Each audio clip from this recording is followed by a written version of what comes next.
Howdy, everybody. It's me. My mom, who is apparently my YouTube manager, just encouraged me to do this video. I was reluctant to do it because I just didn't feel like I was ready yet. But here we are. And I took my mom's encouragement, so I thank her very much for encouraging me to finally do this video. Much anticipated. I have done so many videos on the history of jewelry, materials used, different time periods, aesthetics, designs, you name it, I've done it, and I'm going to continue to do that through this next year. What this video is going to be about today are two sterling silver birds that their only job in life was to sit on a fancy table. That's their only job, and here is one of them. Look at the detail and the craft on this and the design of this. I always thought that the pair of these, and here's the other one, I always thought that the pair of these was from the mid part of the century, anywhere between like 1955 and 1975. And a friend of mine just confirmed a matter of, I think, 10 minutes before I came on. She, in fact, said they are from 1970 exact. And I'll show you why, because there's a hallmark system in place.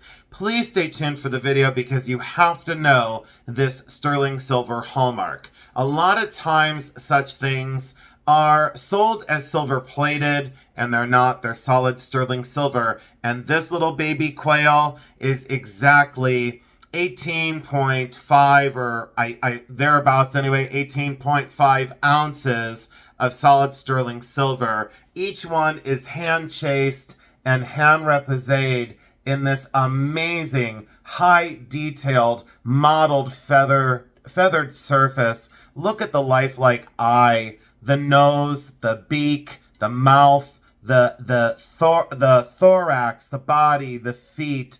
The way that this is constructed and the way that this is crafted, imagine a sterling silver sheet formed into this. This is not cast.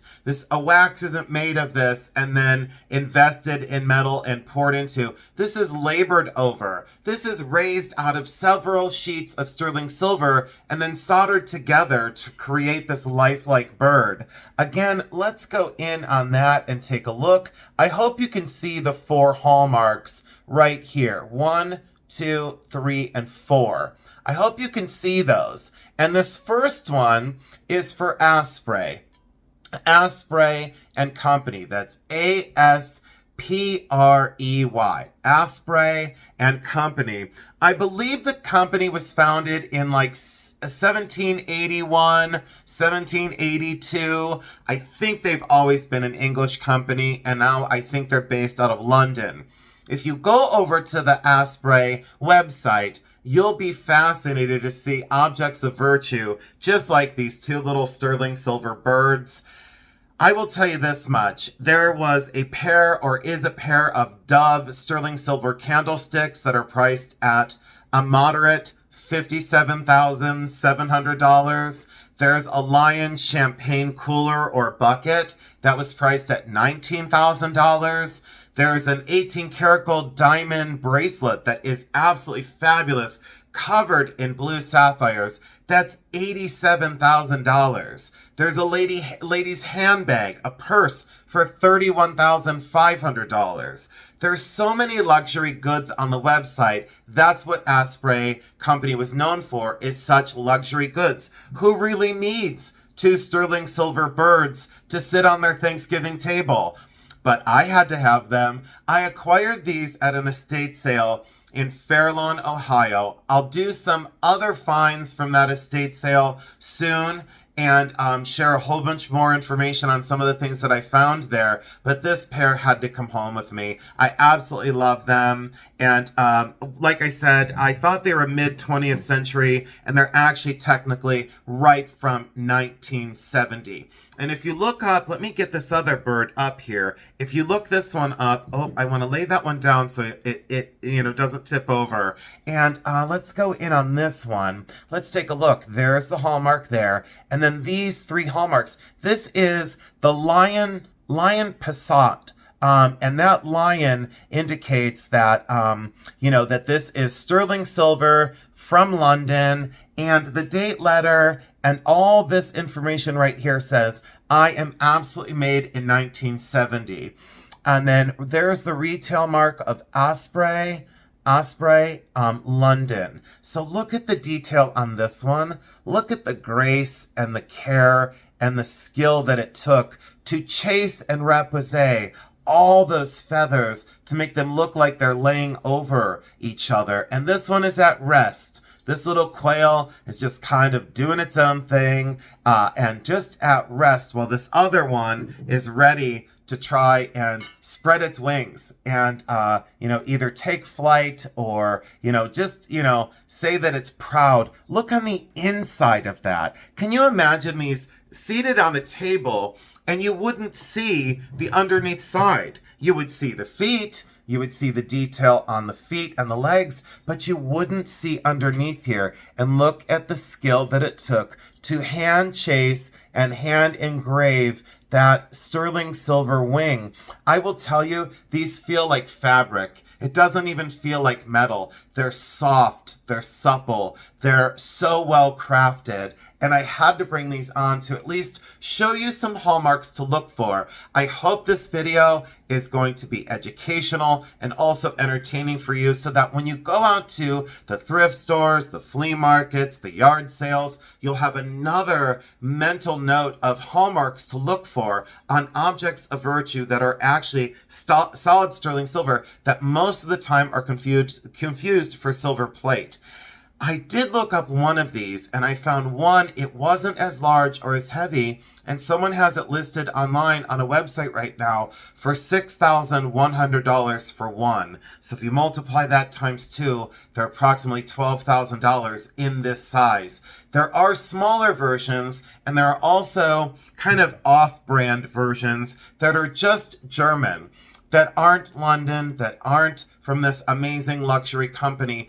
And when you mention companies like this, you think of Cartier, you think of Tiffany, you think of Asprey, you think of all these companies that are luxury goods, just like our contemporary makers of David Yurman. That kind of upscale, amazing work, and that lasts a lifetime. The undulation of these wings, I could go on about these forever. And as a silversmith and a contemporary silversmith, I know what it takes to construct such pieces. And I have to be honest with you, just affording the metal right now, 18 ounces of solid sterling silver, and then hand chased and hand repoussé and solder this all together into this bird form and make sure that you don't have solder seams or problems. The skill and the craft that went into this is incredible. And I honestly can say, from my artist's heart to all of you, I love these birds very, very much. And my mom, like I said, she did encourage a video, and she said, just go on there and get this done. And I looked at her and I said, thank you, manager.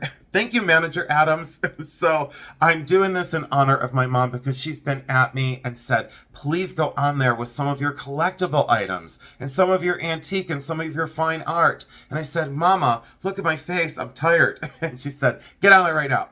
So here I am. And I hope you're enjoying these, because the detail is absolutely fantastic. The design and the craft, the oxidation on the surface as well. That's why I don't polish my silver, because it made these birds look so much more realistic.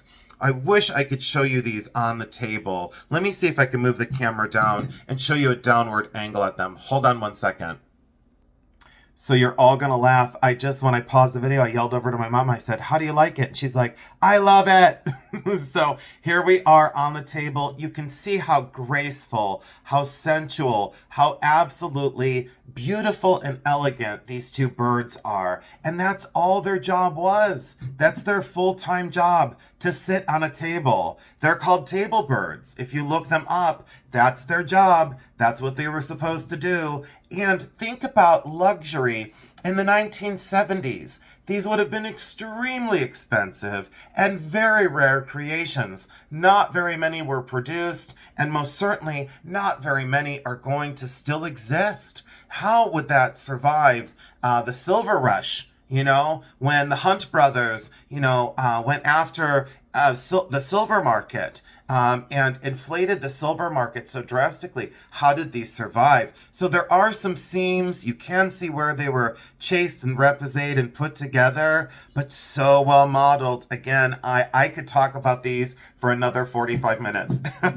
I think I'm going to leave you here for today. I think you get the great understanding as to what I look for when I look for decorative arts. I want something substantial. I want something historically important. I want something artistic. I want something to last a lifetime, and not only last my lifetime, but to survive all lifetimes.